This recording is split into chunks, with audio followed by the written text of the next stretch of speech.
आजको बजेटले आम नागरिकले आम सर्वसाधारणले के पाउला जस्तो लाग्छ? आम सर्वसाधारणले आफू काम गरेर खाऊ भने हो। अब काम गरेर खाएर पैसा आयो भने काम पायो भने बाँच्नु हो, बाँचेन भनेदेखि मरेर जाने हो। अर्थमन्त्रीले अचम्मै गरेर 14 खर्ब र एक प्रकारले करिब 74-75 अर्बमा नै आफ्नो बजेटलाई अड्याउनु हो। त्यो नै महत्त्वपूर्ण हो। राहतको प्याकेज त्यस्तो देख्नु भएन आम नागरिकको लागि। कृषि उत्पादन यहाँ गराउने भन्नु, यहाँ एउटा गोबी उत्पादन गर्नलाई 9 रुपियाँ पर्छ, इन्डियामा 3 रुपियाँले पाउँछ, कसरी हुन्छ? लागत घटाउने। यसो नदिनेदेखि त्यस्तो भन्न मिल्दैन। तपाईँलाई मैले प्रश्न पार्छु, तपाईँ उद्योगपति हो, नेपालका डन्डी उद्योगहरूले त्यही पत्रु फलाम नै प्रयोग गरिरहेका छन् भने त्यही इन्डियामा गएर रिसाइकल भएर आउने हो। अहिले हाम्रो पत्रु कहिले हुँदैन, त्यसको क्वालिटी हुँदैन सही। म तपाईँलाई लेखेर दिन्छु, त्यो पत्रुले दण्डी उठायो भने देशको यो अहिले त्यही हो, अहिले भइरहेको हो। कन्स्ट्रक्सनको क्वालिटी नेपालमा हेर्ने छैन। अमुक समयमा खुलेका दूतावासहरू खारेज गरिदिनुहोस्, मन्त्रालय छ भने आयोग विकास समिति कार्यदलहरू यस्तो खारेज गरिदिनुहोस्, पहुँचको आधारमा आर्थिक सहायता दिन्छ, त्यो रकम खारेज गर्दै भएन। नेपालभित्र उपचार नगरेर विदेशमा उपचार गर्न जाने कुनै भिआइपी छ भने त्यसलाई दिने आर्थिक सहायता बन्द गरियो भन्न सकिन्छ र अझै खर्च कटौती पुगेन। अन्तर्राष्ट्रिय बजारमा हामी प्रतिस्पर्धी हुने खालको बजेट ल्याइएन। त्यसले बनाउनको लागि हामीले दिएको जुन सुझाव छ त्यो सुझावलाई पनि अलिकति गम्भीर भएर सोचिनु भएको भएदेखि असम्भव थिएन। चाहेको बेस सम्भव हुन्थ्यो, चाहेको बेस सम्भव हुन्थ्यो। उद्योगको लागि रोजगारी सृजना गर्ने तपाईँले लक्षण देख्नुभयो कि भएन? आजको बजेटले चाहिँ त्यसलाई सम्बोधन गरेको छ। यसलाई यसरी जानु पर्दैन। तपाईँले भनेको ठिक हो, यो त तपाईँले धराशायी भएको बुझ्नुपर्छ, त्यसै छोड्नु हुँदैन। धराशायी भनेको तिनीहरूले भन्नुभयो धराशायी भने जस्तो हुन्छ, होइन।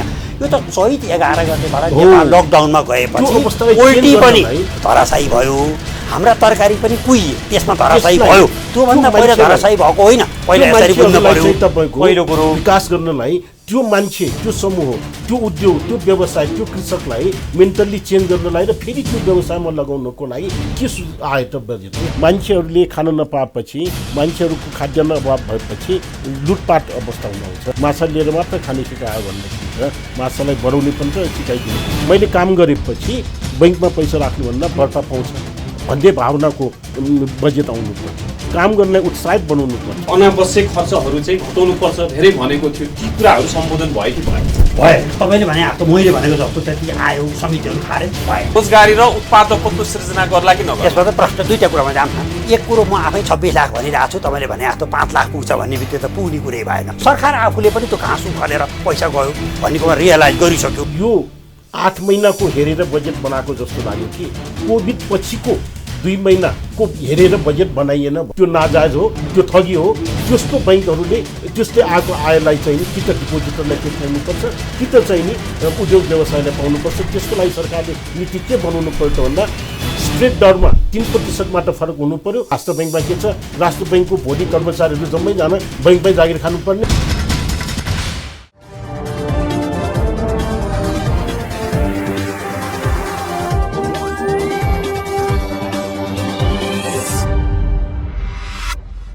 दर्शकवृन्द नमस्कार, म दिनेश सुवेदी यहाँलाई हार्दिक स्वागत तथा अभिवादन व्यक्त गर्न चाहन्छु। आज जेठ 15 गते संवैधानिक व्यवस्था अनुसार अर्थमन्त्री डाक्टर युवराज खतिवडाले नयाँ आर्थिक वर्ष 2077-78 को लागि बजेट प्रस्तुत गर्नुभएको छ। आजको कार्यक्रममा हामी नयाँ बजेटको सन्दर्भमा यो बजेट कस्तो रह्यो भनेर विश्लेषणात्मक कार्यक्रम सञ्चालन गर्नेछौँ। यस कार्यक्रममा हामीले विभिन्न वक्ताहरूलाई आमन्त्रित गरेका छौँ। हामी कार्यक्रमको सुरुमा नेपाल उद्योग वाणिज्य महासङ्घका प्रदेश 3 अर्थात् बागमती 3 का अध्यक्ष दिनेश श्रेष्ठसँग कुराकानी गर्नेछौँ। उहाँलाई हामीले आमन्त्रण गरिसकेका छौँ। दिनेश श्रेष्ठज्यू, यहाँलाई हार्दिक स्वागत छ। धन्यवाद, नमस्कार। नेपाल सरकारको तर्फबाट अर्थमन्त्री डाक्टर युवराज खतिवडाले 14 खर्ब 74 अर्ब, झन्डै 14 खर्ब 75 अर्बको बजेट प्रस्तुत गर्नु भएको छ। अहिले मुलुक महामारीले विपदले थला परेको अवस्था छ।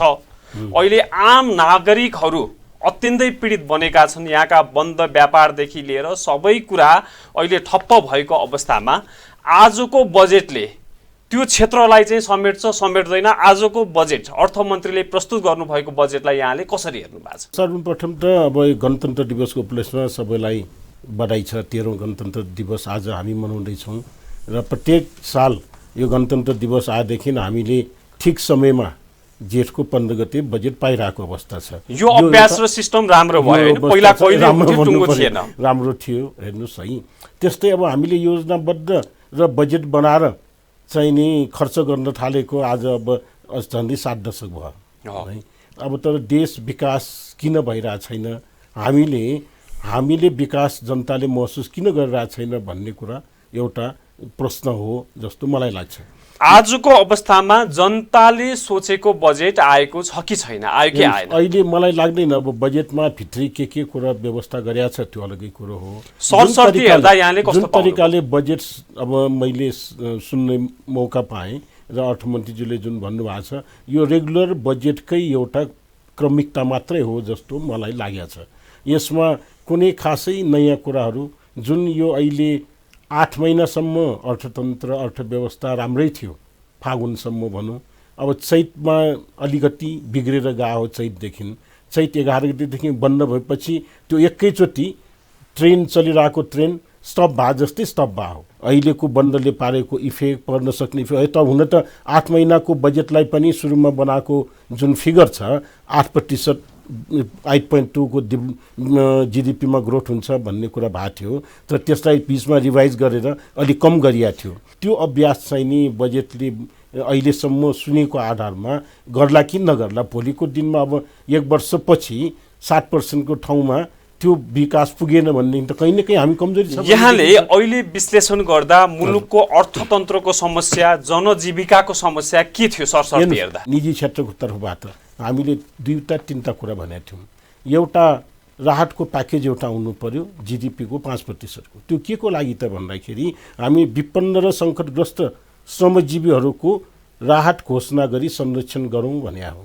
हेर्नुहोस् है, उत्पादनशील र उत्पादकको बढाउन साथै रोजगार सृजना गर्न प्रोत्साहन गरौँ भने हो र साना मझौला लगायत सम्पूर्ण उद्यमी व्यवसायहरूको अस्तित्व बचाउँ र उनीहरूको पुनरुद्धार गरौँ भन्ने गरे हो र सङ्कट उन्मुख अर्थतन्त्रलाई निकास दिलाउँ भन्ने यो हामीले आधारमा सरकारलाई उद्योग वाणिज्य महासङ्घ निजी क्षेत्रको तर्फबाट पनि सुझावहरू दिए हो। अहिलेको बजेटले सरसर्ती हेर्दाखेरि मलाई के लाग्छ भनेदेखि एउटा हामीले ऊर्जातर्फमा लकडाउन पिरियड अवधिको डिमान्ड चार्ज नलिने भन्ने कुरा भन्नुभएको छ। अब यो हिजोको दिनमा के थियो भने ऊर्जा नेपालको लागि बढी थिएन, भएकोहरूले बढ्ता चलाउने भयो, नभएकोले नचलाउने भयो भनेर डिमान्ड शुल्क लगाएको। अब अहिले त्यो डिमान्ड शुल्क चाहिन्छ र त भन्ने क्वेसन त हुन्छ। हेर्नुहोस्, अहिले भनेको त यो देशमा यो देशको हामी जनता भन्नको लागि यो देशको यो प्राकृतिक स्रोत दोहन गरेको पानी, त्यो प्रत्येक पानीको बुँदामा प्रत्येक नेपाली मेरो भन्नको लागि त त्यो पानीको उपभोग गरेको सस्तोमा बिजुली उपभोग गर्न पाउनु पर्यो, कस्ट प्राइसमा बिजुली उपभोग गर्न पाउनु पर्यो। त्यो भए पो यो मेरो देश, मेरो पानी, मेरो बिजुली भन्ने कुरा भावना हुन्छ। त्यसमा पनि उद्योग चलाउँछौँ भनेर लिएको या एउटा नागरिकले बिजुली प्रयोग गराउनको लागि अहिले बिजुली रिजर्भमा हुन्छ या डिमान्ड चाहिँ कम हुन्छ उत्पादनभन्दा भनिरहँदाखेरि त सस्तोमा पाउनु पर्यो। हामीले के भनेका थियौँ, ऊ चाहिँ नि सस्तो गरिदिनु, 20% सस्तो होस् भनेको, अफ सिजनमा अफ टाइममा चलायो भने अलिक कम गर्ने भनेको छ, तर त्यतिले पुग्दैन। अहिले हामीले सोचेको उद्योग व्यवसाय बन्द अहिले बजेटमा आएको छ अफ सिजनमा चलायो भने 50% छुट भनेर भनिएको छ, तर अफ टाइम भनेको राति 10 बजेदेखि बिहान 5 बजेसम्म भनिएला हैन। अब त्यो समयमा फेरि उद्योग चल्ने अवस्था हुनु पर्यो। यो चाहिँ राहतको लागि, राहत दिनको लागि जस्तो मात्र देखियो। त्यो हिजो पनि थियो, आज पनि भन्नुभयो, त्यसमा तात्विक असर पर्दैन। यहाँले अघि नै भन्नुभएको थियो नि, अहिले अर्थतन्त्र थला परेको छ, राहतको प्याकेज चाहिन्छ, यो सबै व्यक्तिलाई राहतको प्याकेज चाहिन्छ, विभिन्न सुधारका कार्यक्रमहरू हुनु पर्यो भनेर तपाईहरुले माग राख्नु भयो भन्नुभयो नि नेपाल उद्योग वाणिज्य महासङ्घको तर्फबाट। त्यो आजको दिनमा, आजको बजेटमा कति प्रतिशत सुधार भयो जस्तो लाग्छ? आज आम्दानी छैन, सानो सानो जो स्वरोजगार गरेर बसेका छन् उनीहरूलाई त सरकारले 5,000 सकिन्छ, 10,000 सकिन्छ अनुदानै दिनुपर्ने हो, ताकि उनले ऊ चाहिँ नि आफ्नो व्यवसाय फेरि सञ्चालन गर्न सकोस्। एउटा सानो चिया पसल खोलेर बसेको थियो, 2 महिनासम्म काम भएन, अब उसले कसरी चलाउँछ त्यो फेरि? हेर्नु, एउटा सानो रेडमेड पसल खोलिरहेको थियो, एउटा सानो ग्रोसरी खुद्रा पसल खोलिरहेको थियो, एउटा चिया पसल खोलेर जीविकापार्जन गरिरहेको थियो, सरकारले के पनि गरेको थिएन, बैंकबाट लोन ल्याएको थिएन, उनीहरूलाई कसै जीवन्त गर्ने त? सबभन्दा ठुलो सङ्ख्या त त्यो हो। रोजगारको लागि र स्वास्थ्यको लागि केही कुरा बोलेको छ, तर रोजगारको लागि शिक्षा गर्ने, प्रशिक्षण गर्ने कुरा ठिक छ, राम्रो हो, तर त्यो प्रशिक्षण गर्नको लागि त उद्योगसँग क्लब गर्नु पर्यो। उद्योग चल्न सक्ने अवस्था छैन, 2 महिनादेखि धराशायी छ साना साना उद्योगहरू। आजको बजेटले आम नागरिकले, आम सर्वसाधारणले के पाउला जस्तो लाग्छ तपाईँ? आम सर्वसाधारणले आफू काम गरेर खाऊ भने हो। अब काम गरेर खाएर पैसा आयो भने, काम पायो भनेदेखि बाँच्नु हो, बाँचेन भनेदेखि मरेर जाने हो। सरकारको तर्फबाट राहतको प्याकेज त्यस्तो देख्नु भएन आम नागरिकको लागि। हामीले 5%, अरू देश विकसित देशहरूले 10%, 20%, इन भारतले 12 लाख करोडको बजेट निकालेको थियो हो। नेपाल सरकारले सक्दैन, तर अहिले पनि तपाईँको चालु खर्च 64% छ विकास खर्च भन्दा। भनेपछि हामीले जनताले तिरेको कर यहाँ चाहिँ नि उहाँहरूले खर्च गर्दैमा नपुग्ने रहेछ या अलिअलि बस्दो रहेछ, त्यसले विकास गर्छौँ भन्ने कुरा देखिन्छ हाम्रो नेपालमा हिजोदेखि पनि। आजको बजेटले आम उद्योग व्यवसाय गर्ने, साना ठुला पसल उद्यम गर्ने व्यक्तिहरूले चाहिँ के पाए? उनीहरूले चाहिँ राहत र फाइदा पाउँछन् कि पाउँदैनन्? सानो सानो व्यवसायहरूको लागि अब 20 लाखसम्मको कारोबार गर्न कर छुट भनेको छ। मलाई के लाग्छ, 20 लाखसम्म कारोबार गर्ने व्यक्तिले यदि हिसाब किताब राखेर दियो भने कर तिर्नु पर्दैन। अहिले करको छुट सीमा व्यक्तिको लागि बढाउने भन्ने कुरा कति भएको छ हेरेको छैन मैले, र परिवारलाई कति छ। परिवार र व्यक्तिलाई हिजो चाहिँ नि 5 लाख 5.5 लाख थियो भनेदेखि त्यति आम्दानी 20 लाखको कारोबार गरेर आम्दानी हुँदैन, किनभने 20 लाखको सालभरमा कारोबार 2 लाख आम्दानी होला, 10% भयो भने 2 लाखको चाहिँ तपाईँको आम्दानी टोटल्ली उसको बचत हुने होइन भने उसले करै तिर्नु पर्दैन। उसले यदि हिसाब किताब बुझाएन भनेदेखि अहिले के नियम छ भने 50 लाखसम्ममा 7,500 कति तिर्ने हो। अब त्यस्तोलाई छुट दिएर होला, नराम्रो गरे होइन, एउटा उहाँले प्रिन्सिपल्ली दिनुपर्छ भन्ने हिसाबले दिनुभयो, तर त्यो तात्विक अर्थ चाहिँ राख्दैन। हामीले के भनेका थियौँ भने आयकर भन्दा पनि काम गरेर खानु पाउनु पर्यो। उद्योगहरूलाई चाहिँ नि विगतमा पनि नेपाल सरकारको बजेट भन्नुहोस्, सरकारको बजेट आउँदाखेरि सरकार भने त कन्टिन्युएसन हो, जोसुकै सरकारमा होस्, तर उद्योग व्यवसायको लागि बढाउनुको लागि ल बिक्री कर टोटल्ली छुट गरिदिएको थियो 50%, ल उद्योगले चलाऊ भनेर। अनि उद्योग हाम्रो लागत कम हुन्छ, अनि उद्योग बाहिरबाट आउनेसँग प्रतिस्पर्धा गर्न सक्छ। अहिले कृषि चाहिँ नि चलाऊ भनेको छ, बाहिर उत्तर र दक्षिणबाट आउने कृषि प्रोडक्टसँग हाम्रो प्रविधि छैन, हाम्रो उत्पादन छैन, अनि हाम्रो उत्पादन लागत महँगो छ। एउटा गोभी उत्पादन गर्न 8 रुपियाँ पर्छ, अनि त्यो चाहिँ नि भारतबाट ल्याउँदा 5 रुपियाँमा पाउँछ भने, अनि 8 रुपियाँमा उत्पादन गर्नेले आफै खाएर मात्र बस्ने त हुन्छ, अरू के हुन्छ? आजको दिनको नेपालको आवश्यकता भनेको कृषिमा आधुनिकीकरण होइन, व्यापक रूपमा कृषिमा क्रान्ति र परिवर्तन, रोजगारी वृद्धि गर्ने आवश्यकता थियो आजको दिनमा। आजको बजेटले कृषि र रोजगारीको सन्दर्भमा के सम्बोधन गर्यो या गरेन, पर्याप्त गरेको छ कि छैन? रोजगारीको लागि थुप्रै कुरा बोलेको छ। अब अर्थमन्त्रीज्यूले करिब 3 घण्टा चाहिँ नि उभिएर बोलेको कुरामा केही पनि छैन भन्ने कुरा त होइन, थुप्रै कुराहरू बोल्नु भएको छ, थुप्रै विकासको कुराहरू गर्नुभएको छ। थुप्रै ठाउँमा अब यो एयरपोर्ट बनाउनेदेखि लिएर, बाटो बनाउनेदेखि लिएर, स्वास्थ्य क्षेत्रमा थुप्रै सहयोग गर्ने कुरा भएको छन्। मलाई लाग्छ अर्को 1 वर्षपछि हामीले टोटल्ली चेन्ज हुन्छ यदि नर्मलै भयो भने। अब यो कोभिडले चाहिँ नि अर्को 2-4 महिना त गयो भनेदेखि कोभिडकै कारणले बनाउन सकिन भन्ने कुरा आउँछ होला।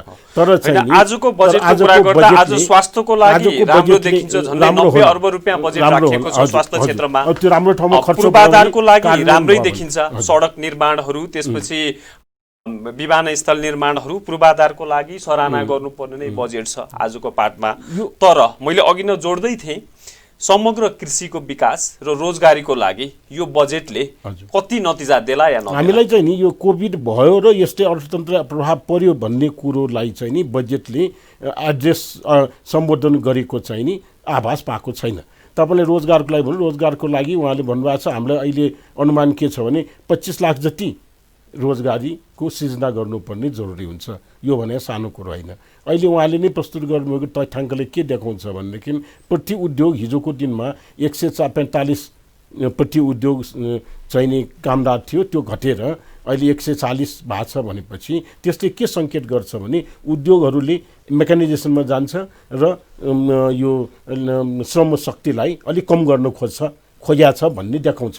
भनेपछि त्यो आधारमा त्यो अवस्थामा के छ भने हाम्रो श्रमिकहरूको उत्पादकता बढ्नु पर्यो। उहाँले एउटा कुरो के भनेको सुनेको थियो भने अब बाहिरबाट आउने कामदारहरूको लागि कडा गरिनेछ। ठिक छ, कडा गर्नु राम्रै हो, तर नेपाली एकजनाले 8 घन्टा काम गरेर 10वटा सामान बनाउँछ भनेदेखि बाहिरबाट आउनेले 15वटा बनाउँछ भनेदेखि त अनि हामीले हाम्रो कस्टलाई कसरी दिने त, यो हेर्नु पर्यो। भने त्यो कर्मचारी फेरि यहाँ जनशक्तिकै कुरा गर्दा हामी अब रोडकै कुरा गरौँ, विभिन्न क्षेत्रमा नेपाली जनशक्तिहरू त्यति दक्ष बनाइएकै छैन हैन, उनीहरूले त्यो उत्पादकत्व पनि दिन सक्दैन, स्किल पनि छैन। त्यो हुनाले त्यसलाई पनि राज्यले ध्यान चाहिँ दिनुपर्ने हुन्छ। यो पाटोमा स्किल मात्र हैन, उनीहरूलाई चाहिँ पैसा कमाउनु पर्छ भन्ने कुरो एवेरनेस डेभलप गर्नुपर्ने जस्तो लाग्छ। यहाँ नेपालीहरू के छ, म पैसा बढ्ता दिन्छु, बढ्ता काम गर भन्दाखेरि पनि 8 घन्टा भएपछि मलाई कमाउनु छैन। बाहिरबाट आउने त्यस्तो होइन, बाहिरबाट बिहान 7 बजे बेलुका 7 बजेसम्म कमाउनु, बसेर काम गरेर प्रोडक्सन दिएर पैसा ल्याए हुन्छ। जागरिलो र मेहनती पनि हुनु पर्यो नेपालीहरू, त्यो आवश्यक छैन भन्ने पनि होइन। यहाँबाट बाहिर गयो भने छन् मेहनती, तर यहाँ बसेपछि त्यो देखाउने कल्चरको डेभलप भएको छैन।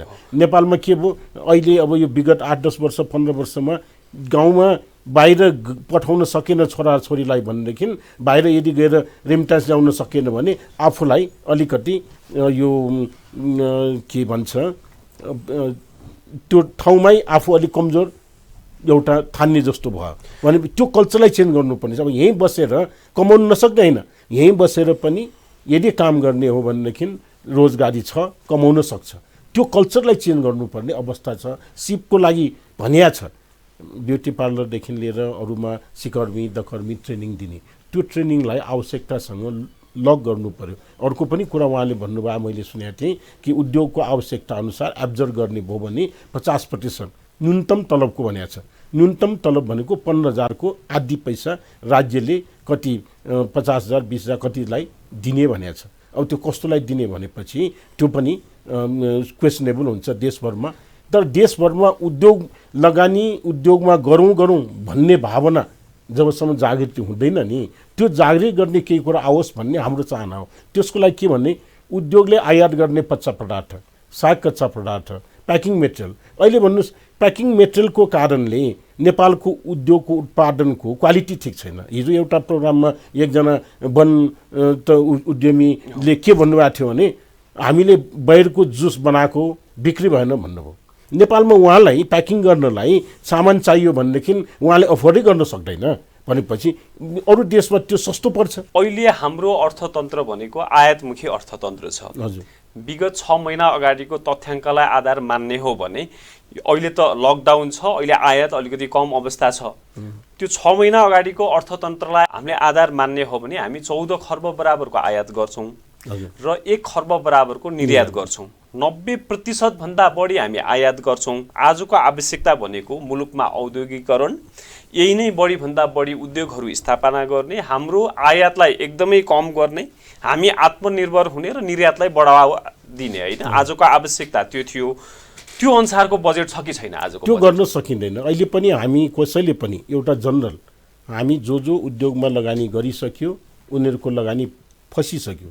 कसैले पनि ढुङ्गा माटोमा यो फलाममा लगानी गरिसकेपछि हात निकाल्न एकैचोटि सकिँदैन भनेपछि अब त्यो त्यसमा लगानी गर्नलाई उत्प्रेरणा दिने, त्यो लगानीलाई अलिकति चाहिँ नि उत्साहित बनाउने चाहिँ नि खालको के त भन्दाखेरि क्यारोट र ऱ्याबिटको नेपालको आजको बजेट समग्र आयात घटाउने खालको बजेट पाउनु भयो कि भएन यहाँले? हेर्नुहोस्, आयात घटाउने, निर्यात बढाउने, आयात प्रतिस्थापन गर्ने बजेट छैन। हामीले निर्यात गर्नेलाई प्रोत्साहनको रूपमा अनुदानको व्यवस्था गर्नुहोस् भनेको थिएँ।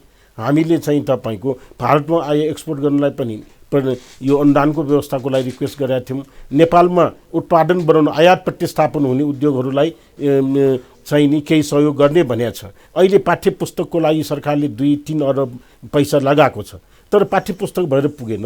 कापी पनि त चाहिन्छ उनीहरूलाई, लेख्ने सामग्री चाहिँ कसले दिने त? लेख्ने सामग्री हामी आत्मनिर्भर छौँ, ल भारतबाट आउनेलाई बन्द गर्नु पर्यो। अन्तर्राष्ट्रिय बजारमा हामी प्रतिस्पर्धी हुने खालको बजेट ल्याइएन। यहाँले सुझाव दिनुभयो, सुझाव अनुसारको कार्यान्वयन भएन। अन्तर्राष्ट्रिय बजारमा त हामीलाई प्रतिस्पर्धी बनाउने, नेपाली उद्योगी व्यवसायले प्रतिस्पर्धी बनाउनको लागि हामीले दिएको जुन सुझाव छ त्यो सुझावलाई चाहिँ नि अलिकति गम्भीर भएर सोचिदिनु भएको भएदेखि असम्भव थिएन। किनभने 90 को दशकमा चाहेको भए सम्भव हुन्थ्यो, चाहेको भए त सम्भव हुन्थ्यो। त्यसले लङ टर्मसम्म पनि सरकारले राजस्व आइरहन्थ्यो। उद्योग भनेको के थियो भनेदेखि एकचोटि स्थापना गरेपछि चलाउनै पर्छ उद्योगीले भनेपछि हाम्रो आयात हटाउनको लागि, हामी अन्तर्राष्ट्रिय बजारमा प्रतिस्पर्धा गर्नको लागि हामीलाई चाहिने लगभग सबै सामान हामीले उत्पादन गर्नको लागि यो सरकारले के गर्नु पर्थ्यो भन्नुस् त? पहिले सबभन्दा पहिले कृषिको लागि भनौँ। अहिले कृषिको थुप्रै कुरा आइरहेछ। कृषिमा सरकारले पनि थुप्रै गरिरहेछन्। अनुदान मलको लागि बढाउने भनेको छ। हामीले एउटा कुरा अनुदान बढाएको छ। यो साल 11 अर्ब रुपैयाँ छुट्याइएको छ। तर त्यो अनुदानको एमाउन्ट प्रति युनिट अलिकति कम गरेर निजी क्षेत्रले पनि मल आयात गर्नेमा अनुदान दिइदिएको भएदेखि मलको आपूर्ति बढी हुन्थ्यो। हेर्नु मल कहाँ के चाहिन्छ माटो परीक्षण गर्ने भनिएको छ। अहिले बायो फर्टिलाइजर इन्डियाबाट या चीनबाट मगाउँरहेछ। त्यो मगाउनलाई स्वीकृति लिनलाई 3 वर्ष लाग्छ, 2 वर्ष लाग्छ भनेपछि त्यहाँ यदि सर्टिफिकेट छ भने देशमा हाहाकार छ मलको छ भनेदेखि त त्यो मललाई ल्याउन दिनलाई त त्यो सर्टिफिकेसनको आधारमा ल्याउन दिनु पर्यो। त्यसलाई चाहिँ नि त्यो ल्याउनेलाई नै एउटा रिस्पोन्सिबल उत्तरदायित्व बनाएर यदि ल्याउन दियो भनेदेखि यदि त्यो अनुदानको पैसा निजी क्षेत्रले पनि आयात गरेकोमा आजभन्दा अलिक कम दिइदियो भने त एभाइलेबिलिटी त हुन्छ। अहिले त तपाईँको 8 लाख टनको मल जरुरी छ।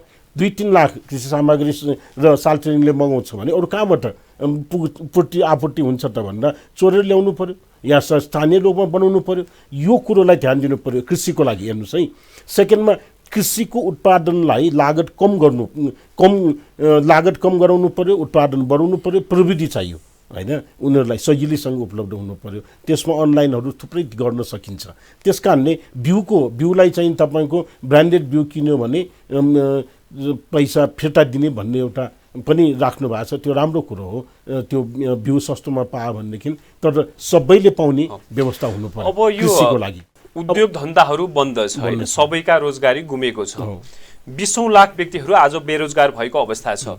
वैदेशिक रोजगारीको हामी कुरा गरौँ, झन्डै 4 लाख व्यक्तिहरू नेपाल आउने क्रममा छ। किनकि गैर कानुनी रूपमा बसेका नेपालीहरूलाई पनि बाहिर जाऊ तिमीहरू भनिसकेका छ अरबियन मुलुकमा। त्यसपछि कति कम्पनीहरूको रोजगारी गुमेको छ। आज 4 लाख व्यक्तिहरू आउनेवाला छ भनेपछि यो मुलुकमा 20औं लाख रोजगारीको आवश्यकता थियो। 20औं लाख रोजगारीको हुँदा आज उद्योग क्षेत्रमा रोजगारी सृजना गर्ने र कृषिमा आधुनिकीकरण गर्दै रोजगारी सृजना गर्नुपर्ने सरकारको चुनौती थियो। कृषिको लागि रोजगारी सृजना गर्ने र उद्योगको लागि रोजगारी सृजना गर्ने तपाईले लक्षण देख्नुभयो कि भएन आजको बजेटमा? अब यो त हेर्नु रिजल्ट 1 वर्षपछि 6 महिनापछि देखाइहाल्छ।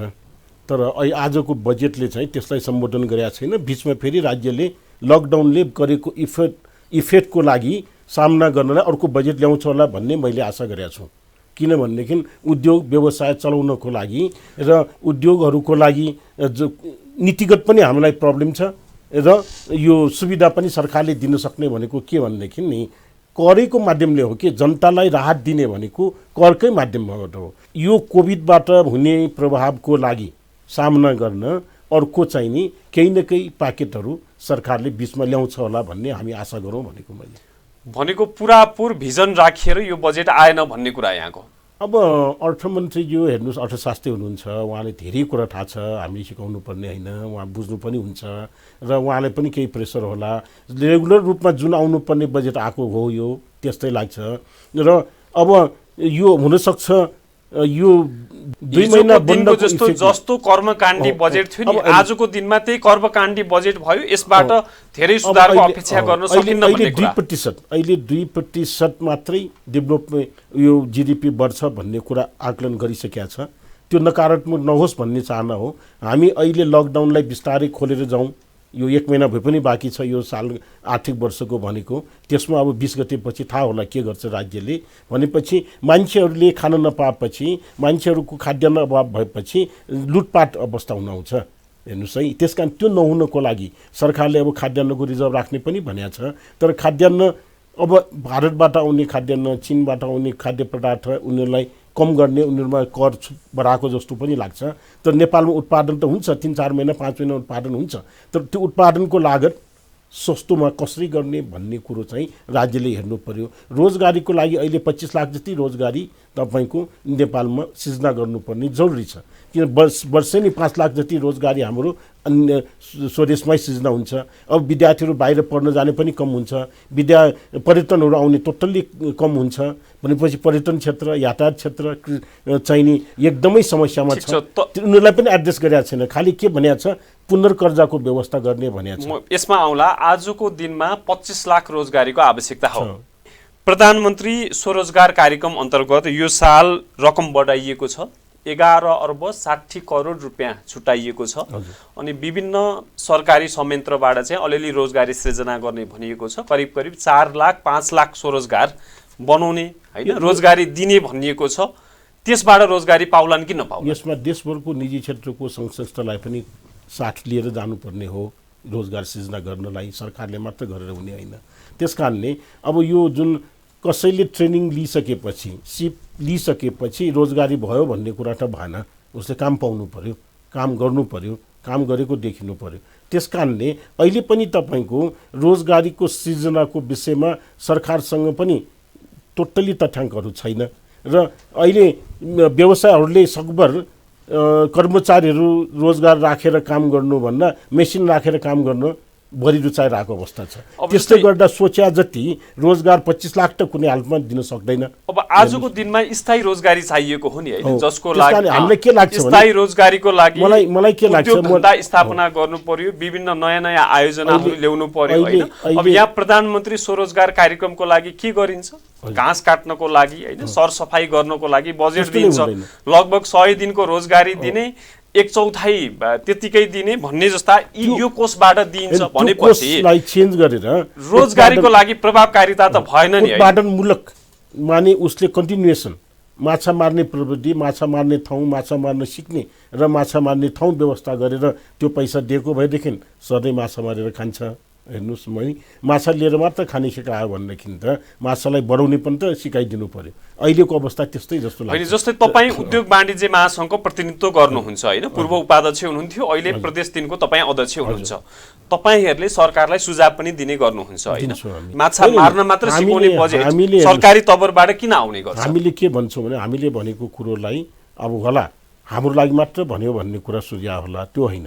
हामीले हाम्रो व्यवसायहरूको लागि देशभर नै व्यवसाय गरेर काम गरेर खाने वर्ग, चाहे नुनदेखि सुनसम्म काम गर्नेहरू, चाहे नाङ्गो पसलदेखि ठुलोसम्म उद्योग चलाउनेहरूको प्रतिनिधित्व हामीले गरेका छौँ र हामीले उनीहरूको हितको लागि काम गर्ने कुरा राखेका छौँ। हामीले के भनेका छौँ भने रोजगारी बढ्ने र रोजगारी कसरी बढ्छ त भन्नु पर्यो नि। अब अहिले तपाईँ हामीले एसेस गर्न सकिन्छ, कृषि विकास मन्त्रालय खोलेको कति भयो? विकास मन्त्रालय, कृषि विकास मन्त्रालय खोलेर कृषिको आयात बढी गर्ने भनेर खोल्या मन्त्रालय हो कि नेपालबाट चाहिँ तपाईँको उत्पादन बढाउने भनेर खोल्या? त्यो उत्पादन नबढेपछि त कृषि मन्त्रालयमा कृषि मन्त्री भएको जम्मै फेल भयो होइन।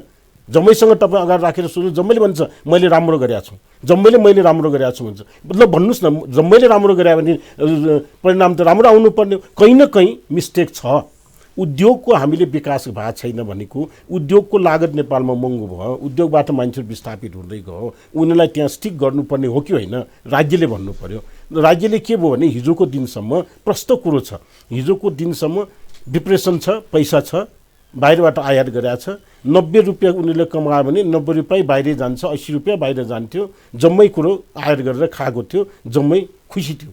अब आजको अवस्था खराब हुन्छ भन्ने कुरो आकलन गरेर बजेट आउनु पर्थ्यो। अब आजको अवस्था भनेको 25 लाख मान्छेलाई काम दिनुपर्ने हो, जुन कहिले पनि नेपाल सरकारलाई नेपाललाई त्यो अवस्था आएको थिएन।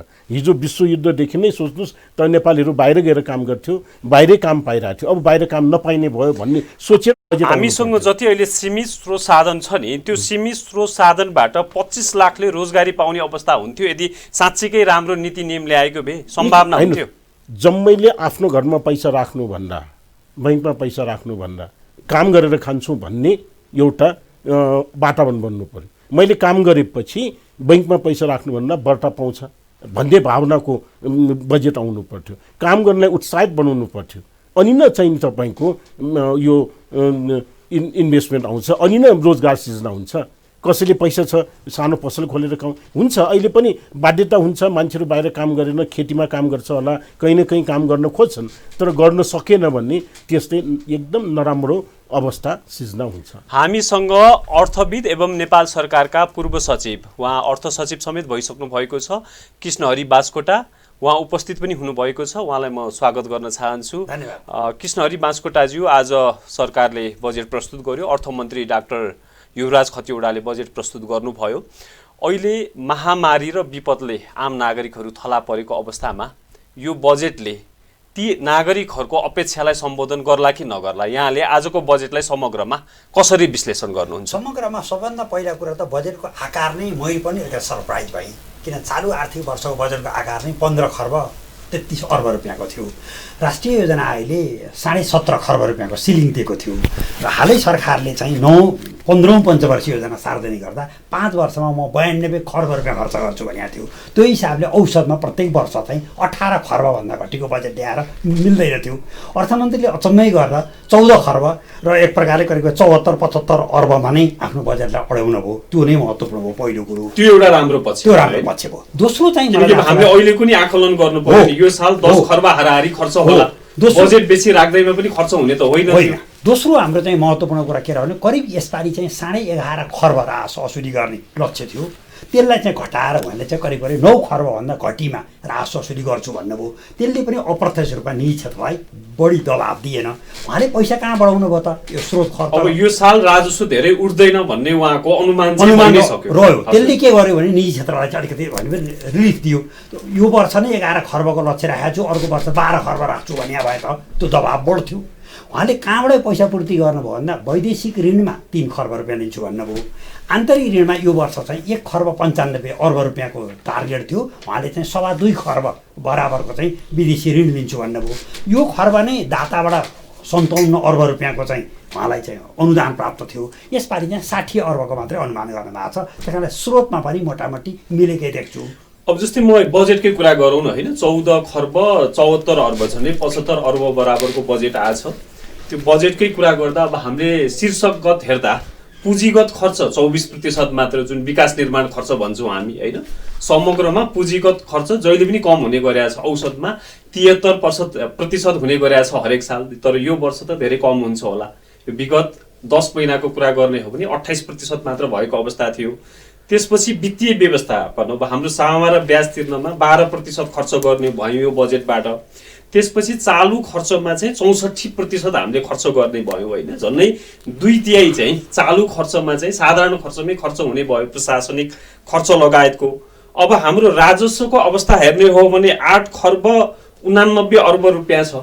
त्यो झन्डै 2/3 त्यो चालु खर्च मात्र पुग्ने रहेछ।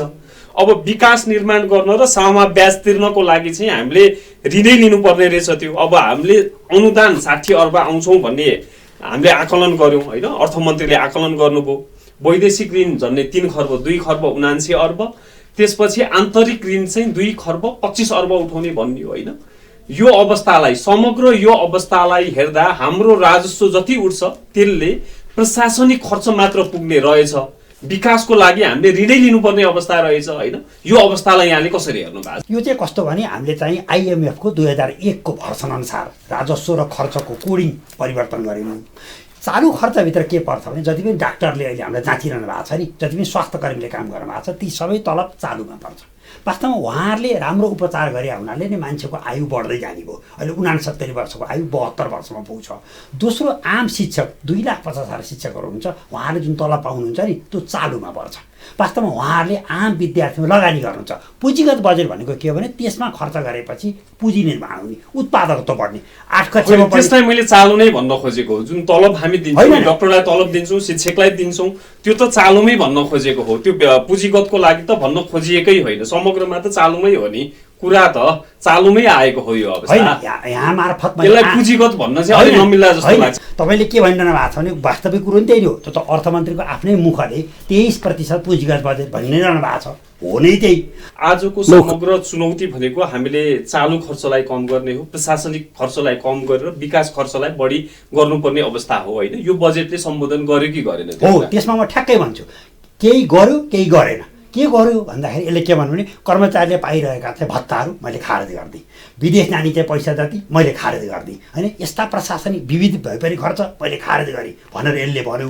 तर मैले पहिलेदेखि अर्थमन्त्रीलाई के सुझाव दिँदै आएको थिएँ भने कुनै अमुक समयमा खुलेका दूतावासहरू खारेज गरिदिनुहोस्, मन्त्रालय छ भने आयोग विकास समिति कार्यदलहरू यस्तो खारेज गरिदिनुहोस्। अहिले चाहिँ सङ्घ सरकार प्रदेश सरकार यो कुरा पनि ठ्याक्कै फिगरमा आइदिएको भए राम्रो हुन्थ्यो नि होइन। अर्थमन्त्रीले हाम्रो यति बजेट यसमा खर्च हुन्थ्यो, सपोज 20 अर्ब 30 अर्ब 1 खर्ब खर्च हुन्थ्यो हामीले चाहिँ गाडीमा, सवारी साधनमा, फर्निचरमा होइन, तालिम भत्ता गोष्ठीमा, तर त्यसमा हामीले यति घटायौँ त भन्नु भएन उहाँले। हामी त्यसलाई कम गर्छौँ होइन, प्रयत्न गर्छौँ भन्ने खालको कुरामा आइरहेछ होइन। यसमा यसरी बुझ्नुपर्छ सरकार मितव्ययी भयो कि भएन भन्दा मैले नै भन्दै आएको थिएँ सरकार मितव्ययी हो नि, अनावश्यक खर्च कटौती गर्ने उपयुक्त मौका हो। कयौँ नेताको नाममा चाहिँ सडकहरू कार्यक्रमहरू छन्, त्यो कार्यक्रम सम्पन्न भइसक्यो, त्यसलाई खारेज गर्दै भएन। अहिले पनि कति अनुदान दिने पैसा छ त्यो खारेज गर्दै भएन। पहुँचको आधारमा आर्थिक सहायता लिइन्छ, त्यो रकम खारेज गर्दै भएन। नेपालभित्र उपचार नगरेर विदेशमा उपचार गर्न जाने कुनै भिआइपी छ भने त्यसलाई दिने आर्थिक सहायता बन्द गरियो भन्न सकिन्न र अझै खर्च कटौती पुगेन। जस्तै चाहिँ खर्च कटौतीको सङ्केत चाहिँ अर्थमन्त्रीले गर्छ। सरकारी खर्च के घटाउनु पर्छ भनेर सार्वजनिक खर्च पुनरावलोकन समितिले पनि एउटा सुझाव दिएको थियो, धेरै सुझावहरू दिएको थियो। 104 वटा समितिहरू, कोषहरू, अनावश्यक समिति परिषदहरू खारेज हुनुपर्छ होइन, यस्ता अनावश्यक खर्चहरू चाहिँ घटाउनुपर्छ धेरै भनेको थियो। ती कुराहरू सम्बोधन भयो कि भएन? भएन, केही पनि भएन। त्यो त होइन भने केही पनि होइन, त्यही शब्द तपाईँको लागि माइन्ड योर ओन। त मैले भनिसकेँ यहाँ अर्थमन्त्रीले प्रश्न के भन्नु पऱ्यो, मैले विदेश खर्च रोकेँ, भइपरि खर्च रोकेँ, कर्मचारीको भत्ता रोकेँ, तर तपाईँले भने जस्तो मैले भनेको जस्तो चाहिँ ती आयोग समितिहरू खारेज भएन। अनि सचिवजीले भन्नुभएको छ नि 9 खरब यो निजी क्षेत्रलाई राजस्व कम दियो, त्यस्तो होइन जस्तो लाग्छ मलाई। यहाँ त के छ अहिले यो साल 6-7 खरब मात्रै निजी क्षेत्रलाई आएको। यो जुन अब विलासीको सामान आयात कम गर्ने भएपछि यो राजस्व घट्या हो। हामीलाई छुट भनेर त्यस्तो केही छुट दिएको छैन र राजस्व हामीलाई कम उठाउनु खोज्या होइन भन्ने मात्रै मैले बुझ्न खोजेँ। यो के हो? क्षेत्रले अब यो साल धेरै फाइदा पाउँछ होइन, त्यो फाइदा केही पाउँदैन। यो साल हेर्नुहोस्, यो सालमा धेरै कुराहरू, यो सालमा धेरै कुराहरू अर्थमन्त्रीज्यूले सुरुमा ल्याउनु भएको थियो यो आर्थिक चालु आर्थिक वर्षमा। त्यसले गर्दा दसैँ तिहारको बेलामा पनि राजस्व उहाँहरूको पालोमा जति उठ्थ्यो, दसैँ तिहारमा 12 महिनामा उठ्ने पैसा 4 महिनामा सबभन्दा बढी उठ्थ्यो, त्यो यो साल उठेन। त्यसले गर्दा समग्रमा राजस्व उठ्ने सङ्ख्यै एमाउन्टै घट्यो। घट्दाखेरि सरकारले 8 महिना राम्रै चले पनि यो बजेटलाई पुनरावलोकन गर्नुपर्ने अवस्था आयो। हेर्नुहोस् है, भने मलाई फिगर त त्यति साह्रो प्रश्न छैन, तर कम उठ्या छ र सरकारले बिचमा राजस्व उठ्ने दरलाई एमाउन्टलाई कम गर्नु पर्यो भने यो त्यो कमको आधारमा यो चाहिँ अलिकति बढी नै हो। आजको दिनमा सरकारी तलब भत्ता होइन खाने व्यक्तिहरू बाहेक अधिकांश बेरोजगार छन् होइन, थोरै मात्र उद्योग धन्दा चलेको अवस्था छ। लाखौँ लाख बेरोजगार छन्। आम नागरिकहरू लकडाउनमा घरभित्र बन्द छन्, सबैको आय आर्जनको अवस्था छैन होइन, एकरो खर्चको अवस्था छ। सरकारी राहत प्याकेज पनि ती नागरिकहरूले प्राप्त गर्न सकेका छैनन्। आम सर्वसाधारणले यो बजेटबाट के पाउलान् तपाईँको विचारमा? यस्तो हो, हामीले क्षेत्रगत रूपमा जानुपर्छ, ठ्याक्क एक ठाउँबाट भन्न मिल्दैन। जस्तो यसले के भन्यो भने किसानको सन्दर्भमा, कृषि सन्दर्भमा यसले के भन्यो भनेदेखि अब म चाहिँ 753 वटै पालिकामा एउटा चाहिँ कृषि उत्पादनको एक न एक चिज म लिएर जान्छु भनेर यसले भन्यो। भने सबै जनताले पालिकाबाट एक गाउँपालिका एक नगरपालिका एउटा उत्पादन गर्ने भनेर भनेको छ यो बजेट। अर्को चाहिँ 300 यो कुरा त पहिला पनि थियो हैन? पनि एक गाउँ एक उत्पादन, एक जिल्ला एक उत्पादन गरेकै हो। तर त्यसमा अहिले 700 जो त 53 वटैमा लाने जुन भन्नुभएको छ त्यसलाई कसरी लाने त? अहिले लगेर भोलि नै उत्पादन हुने होइन। थप रोजगारी र स्थानीयले लाभान्वित हुने केही अवस्था हुन्छ, त्यसले टाइम लाग्छ। त्यसलाई अर्को कुरा होइन, यसरी जानुपर्छ।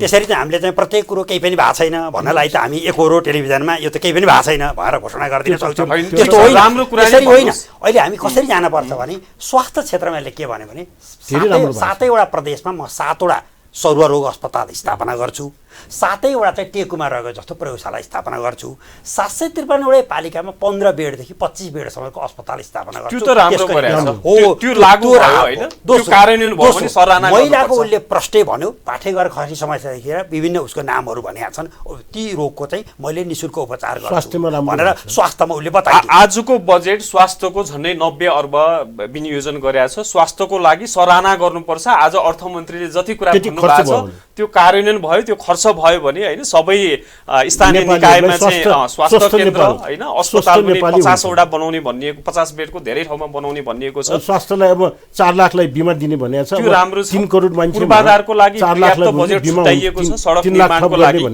मैले भन्दैछु कि आज आम नागरिकले रोजगारी गुमाएका छन्, सबैलाई अब आज के खाने, भोलिको दिन कसरी जोहो गर्ने भन्ने समस्या छ। सरकारले प्रत्यक्ष राहत पनि खासै दिन सकेको अवस्था छैन, नगर्ने छ।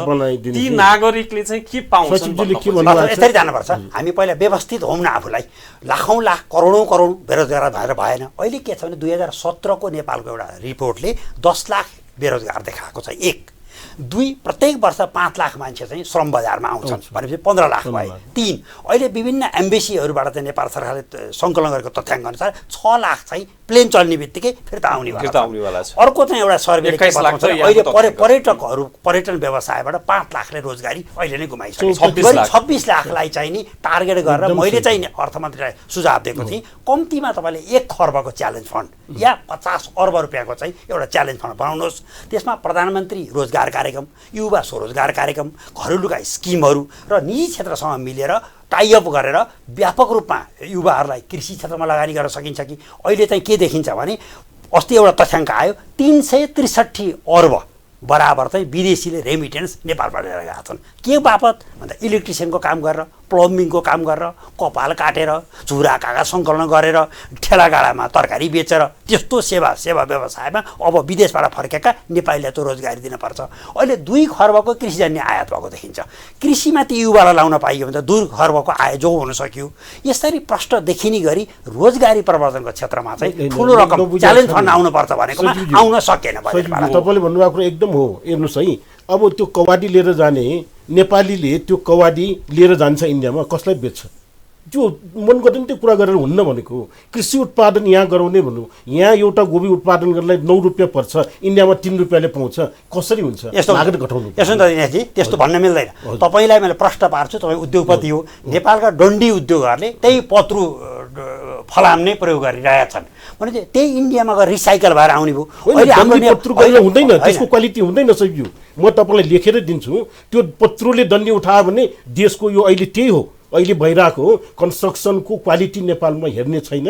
तपाईँको त्यो पत्रुले अहिले पनि हामी चाहिँ के बिलेट बनाउँछौँ भनेर जुन लाग्छ भनेदेखि त्यो जुन यो जुन क्वालिटी हैन, यो पत्रु कागजबाट कागज बनाउनुहोस्, पत्रु त्यो फलामबाट फलाम बनाउनुहोस्, क्वालिटी के हुन्छ? एकचोटि आगोमा परिसकेपछि कार्बन हुन्छ।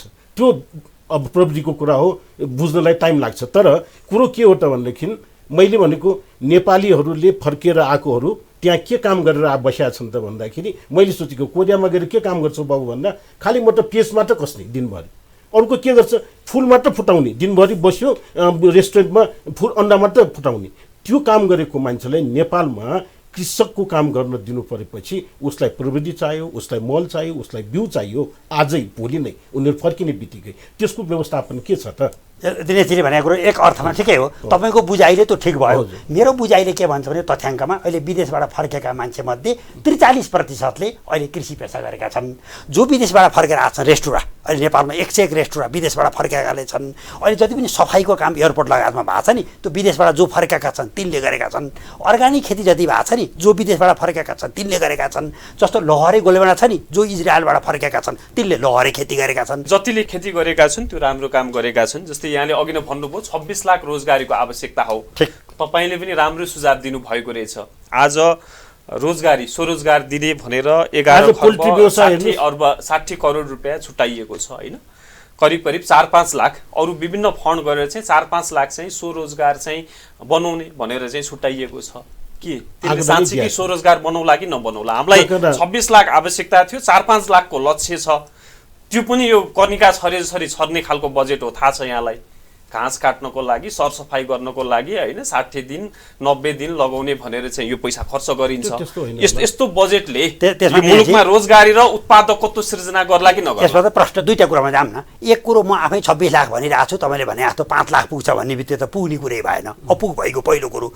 दोस्रो कुरो प्रधानमन्त्री रोजगार कार्यक्रममा पोहोरको साल जुन घाँस काटियो नि, त्यो त राष्ट्रपतिको नीति कार्यक्रममा त्यसलाई पुनर्परिभाषित गरिन्छ, त्यसलाई नयाँ रूपमा लिएर गइन्छ।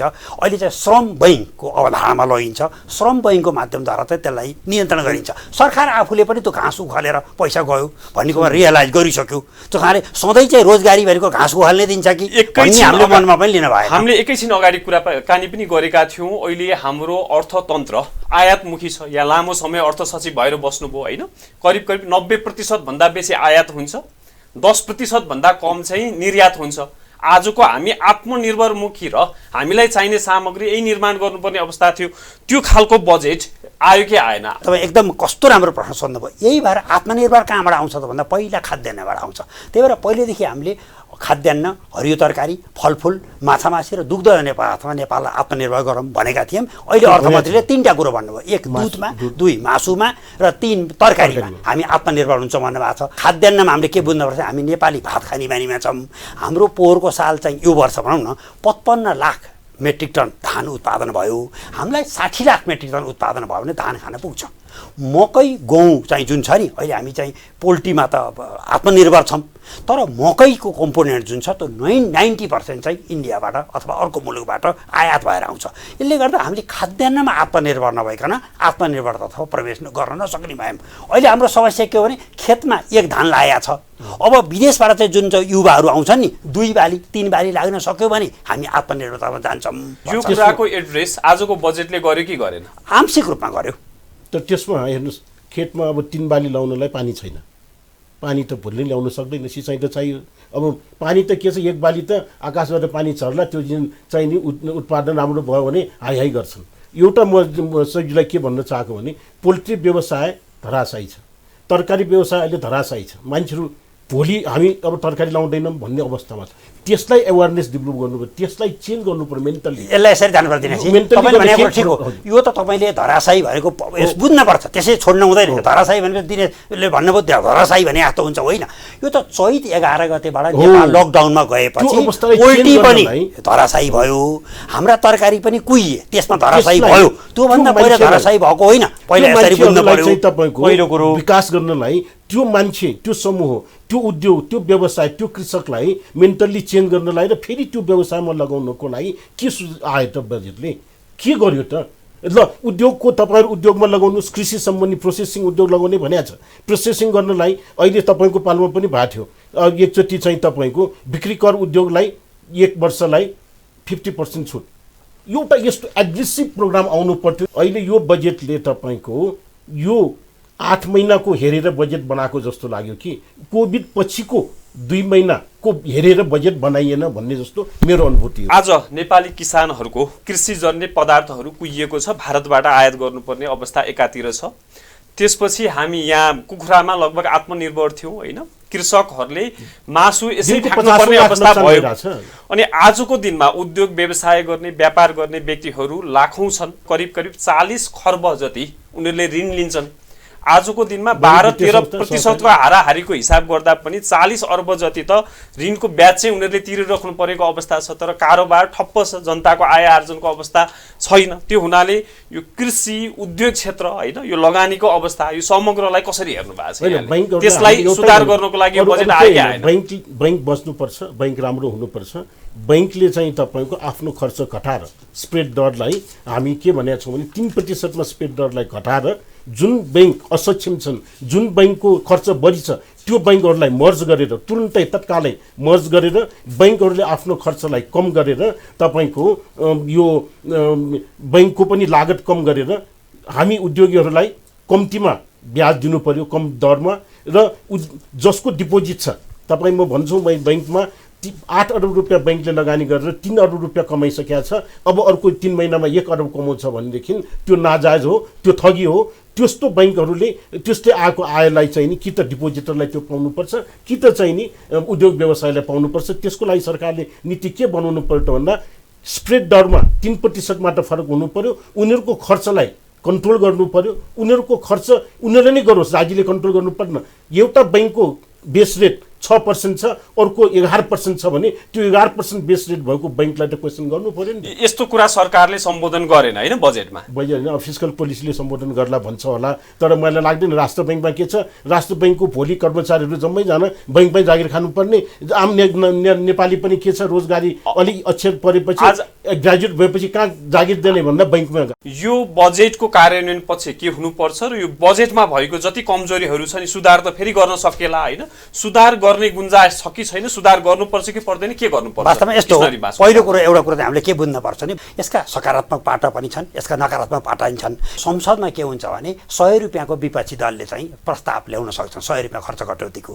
त्यो 100 रुपियाँ खर्च कटौतीको प्रस्ताव पास भयो भने बजेट फेल भयो भने सरकारले राजीनामा दिनुपर्छ। यसर्थ यो बजेटमा संसदबाट मेरो जानकारी अनुसार चाहिँ संशोधन हुँदैन। तेस्रो कुरो चाहिँ हामीले के बुझ्नुपर्छ भने यसको कार्यान्वयन पाटोमा चाहिँ खरो उत्रिनुपर्छ। कमसेकम यो कार्यान्वयनमा चाहिँ अब हामीले चाहिँ यो हामीले जेठ 15 गते किन प्री बजेट ल्याएको, अर्ली बजेट ल्याएको भन्दा यो असारभित्रमा संसदबाट कार्यान्वयन गर्दा सकारात्मक पक्ष पनि पर्याप्त छ हैन, पर्याप्त छ। काम गर्दै जाँदाखेरि सुधार गर्दै जान सकिन्छ, आवश्यक कुराहरू थप गर्दै जान सकिन्छ। अहिले बजेटले चाहिँ तपाईको कर घटाउनु पनि सकिन्छ, बढाउनु पनि सकिन्छ। सरकै पालोमा यो अवस्था भा हो। पहिले बजेट पास भइसकेपछि केही पनि गर्न नसक्ने अवस्था थियो। व्यवसायहरूले नि सरकारसँग सल्लाह गरेर त्यो गरे हो। तर हामी के चाहन्छौँ भने उद्योगी, व्यवसाय, कृषि, यातायात, पर्यटनकोहरूको लागि यो जुन आमूल जनताहरूको लागि खर्च गर्न सक्ने एउटा अर्को कोभिडको जुन प्रभावलाई न्यून गर्नको लागि केही न केही बिचमा एउटा सरकारले कार्यक्रम आउनुपर्छ जस्तो लाग्छ। जति कुरा आएको छ त्यो राम्रै छ, तर सुधार गर्नुपर्ने, अझै थप गर्नुपर्ने, एड्रेस गर्नुपर्ने कुराहरू के छ? स्वास्थ्य पूर्वाधारमा खर्च गर्ने भनेको राम्रै कुरा हो, तर उद्योग, व्यवसाय, कृषिको लागि चाहिँ नि या इन्कम जेनेरेटिङको लागि, जनताहरूलाई आय वृद्धिको लागि चाहिँ नि केही न केही प्याकेज आउनुपर्छ। 5% को प्याकेज अर्थ समितिले पनि भनेको थियो, त्यो चाहिँ आएको हामीले महसुस गरेनौँ। दर्शकवृन्द, हामी कार्यक्रमको अन्त्यतिर आइसकेका छौँ। आज हामीले बजेटको विषयमा छलफल गऱ्यौँ, आजको बजेटको विषयमा विश्लेषण गऱ्यौँ। कार्यक्रमको समय समाप्त भइसकेको छ। कार्यक्रमबाट म दिनेश सुवेदी लगायत हामीहरू सबैलाई बिदा दिनुहोस्। नमस्कार।